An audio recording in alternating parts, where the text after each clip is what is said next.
boy you see here is Sir Walter Scott. You may have noticed that he's leaning on a crutch. I showed every sign of health and strength until I was about 18 months old. One night, I have been often told, I showed great reluctance to be caught and put to bed, and, after being chased about the room, was apprehended and consigned to my dormitory with some difficulty. It was the last time I was to show such personal agility.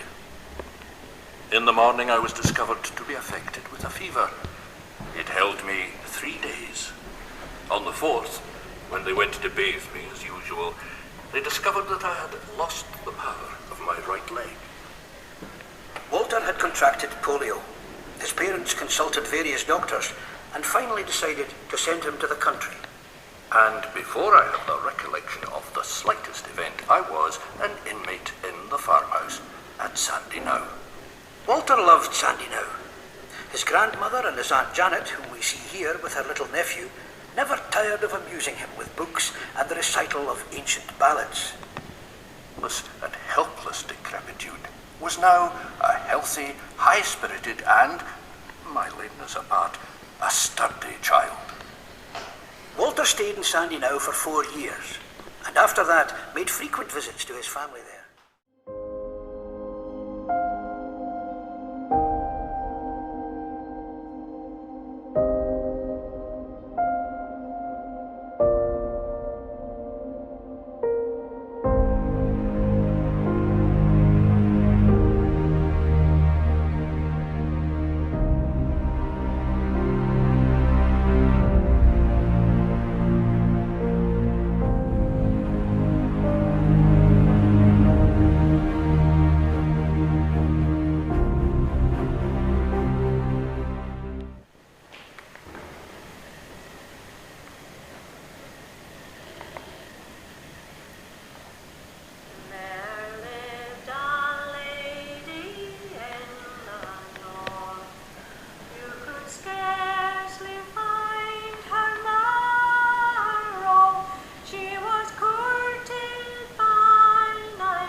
Spurred on by his interest in the folklore of the border region, Walter Scott, whom we see here dressed in green, began to collect ballads.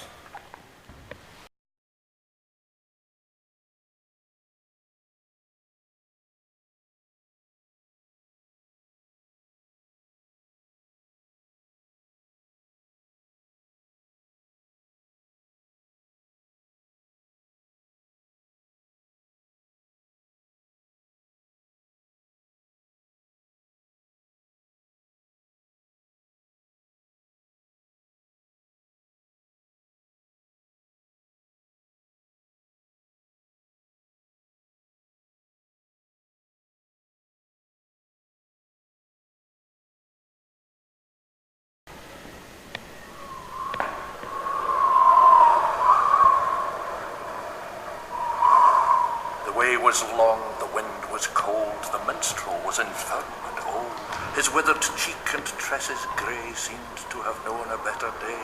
The harp, his sole remaining joy, was carried by an orphan boy.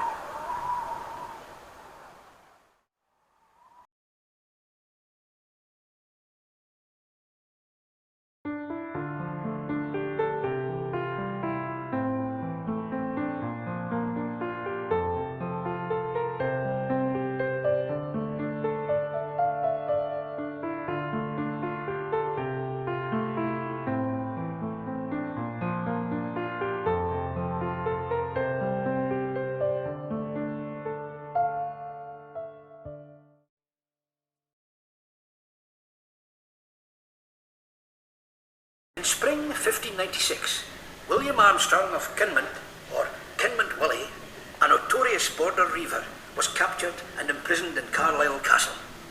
You can see him here in a white shirt as he escapes down the prison walls, supported by his fellow reiver, Red Rowan.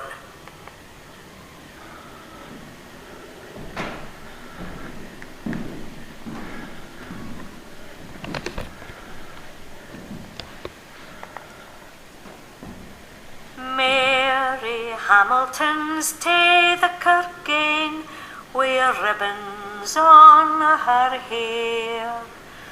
The king thocht mair o Mary Hamilton. The Queen's four Marys, as they're called. But look below at the foot of the pillar. Forlorn and forsaken, one of them, Mary Hamilton, languishes in a cell. What can have happened?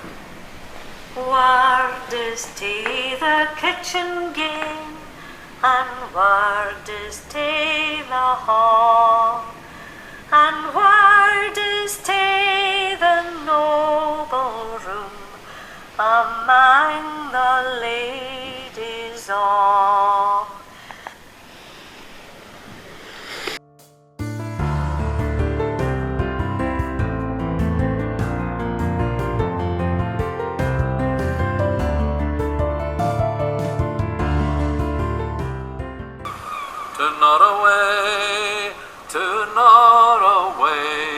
To Norroway, o'er the fame, the king's daughter of Norroway, 'tis thou maun bring her hame. Anxiously, two ladies sit on the shore, waiting for their loved ones to come home. They have been sent to Norway with the king's best sailor, Sir Patrick Spens, to accompany the Norwegian king's daughter on her voyage to Scotland. But it's winter, and Sir Patrick Spens and his crew have misgivings about the voyage.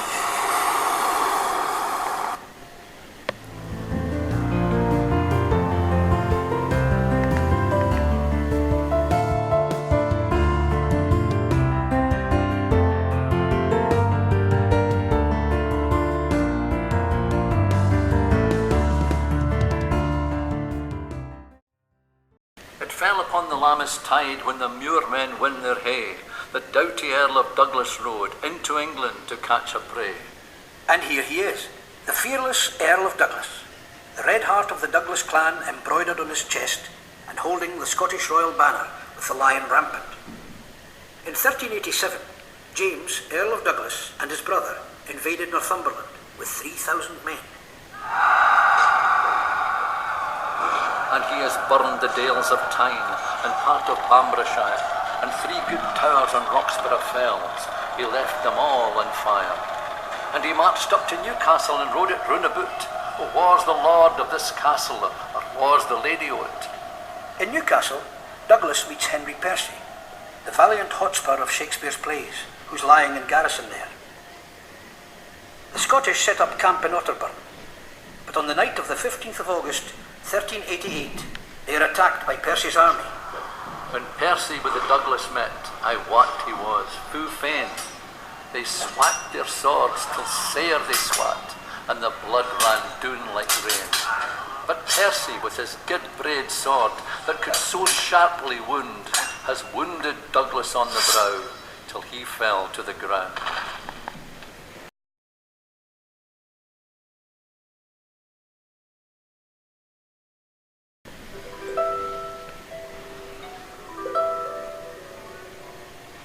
From the top of the highest tower in the castle, fair Annie looks out for the ship that will bring her lover's new bride. 7 sons she has borne him, but now he's gone across the sea to bring home a wife. It's I will bake your bridal bread and brew your bridal ale, and I will welcome your brisk bride that you bring o'er the dale.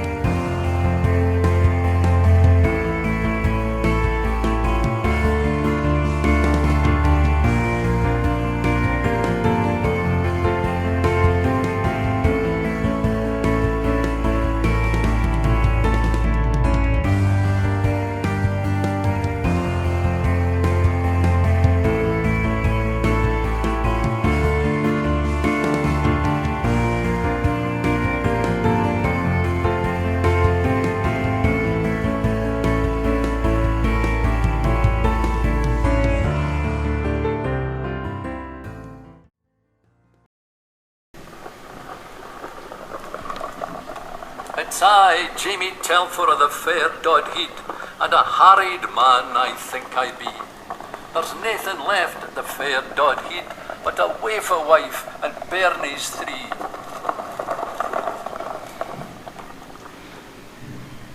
Pillaging and theft were all too common in the border region, and were often done on a grand scale. One contemporary recalls one night in November 1544, when a reaving party took up Smailholm village and tower and took away 100 prisoners, brought away 600 cattle, 100 horses, and much household furnishings. On another occasion, the same year, 123 cattle and 8 horses were stolen, and 2 years later, the theft of 60 cattle and the driving away of 4 prisoners was reported. For the victims of a raid, there were 3 courses of action. They could lodge a complaint with the warden, the official administering the law of the respective district or march. This solution was mostly taken by weak landowners or those with few friends to support them. Or they could wait and plan a revenge attack, hoping to recover their property with interest. Or they could decide to pursue the robbers on the spot, a legal course of action called the hot trod.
That live in fairyland, no sickness, no nor pain, we can inhabit at our ease in either earth or air.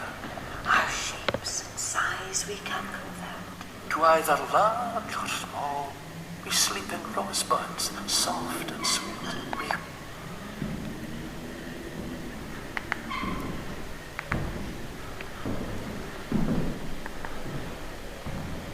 You may already have listened to the ballad of the young Tamlin, number 13 in this room. This is the Queen of Fairies, who's just lost her human lover to a mortal kill. Up then spak the Queen of Fairies, out o' a bush o' broom. She that has borrowed young Tamlin has gotten a stately groom.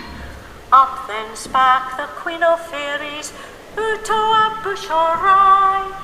She's ta'en awa the bonniest knight in all my company. But had I kenned Tamlin, she says, a lady would have borrowed thee. I would have ta'en out thy twa green, pet and twa in a tree.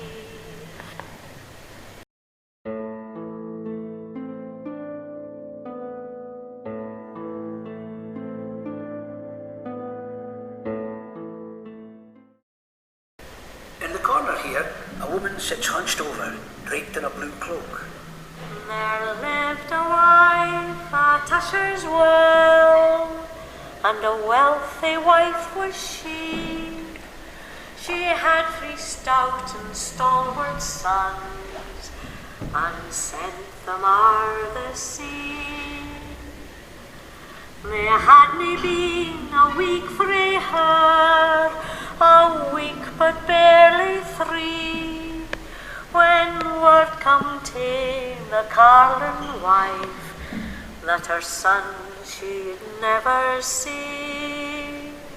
I wish the winds may never cease, nor fashes in a flood, till my 3 sons come hame to me in earthly flesh and blood.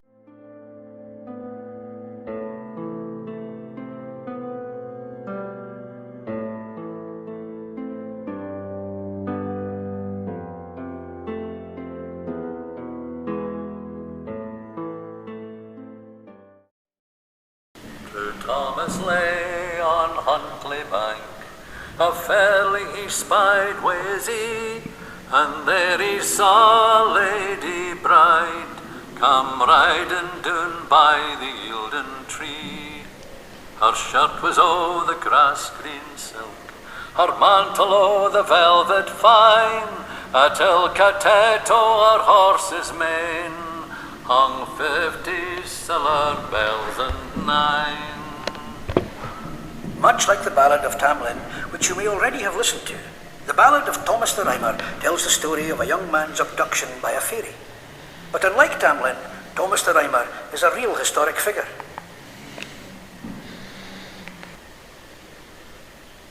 As I was walking all alone, I heard twa corbies making a main. The tane unto the t'other did say, "Whar'll we gang and dine the day?" Two crows are picking over the remains of a fallen knight. Only 3 other creatures know about his death: his hawk, his hound, and his lady fair. His hound is to the hunting game, his hawk to fetch the wildfowl hame, his lady's ta'en another mate, so that we may mak our dinner sweet.